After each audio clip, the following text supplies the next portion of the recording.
Okay, hello everyone. Here I want to provide a tutorial on how to turn off Google notifications on Realme C67 device. Google service often provide a wide range of notifications that users can enable or disable based on their preferences. Okay, and then how to do that on this device?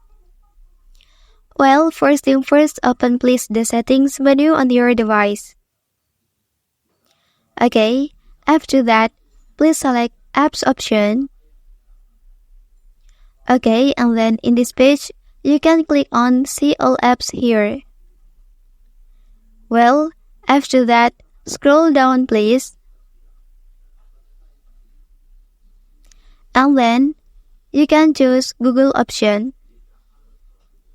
Okay, and then here you can click on notifications. And then you can turn off the notification by pressing this button.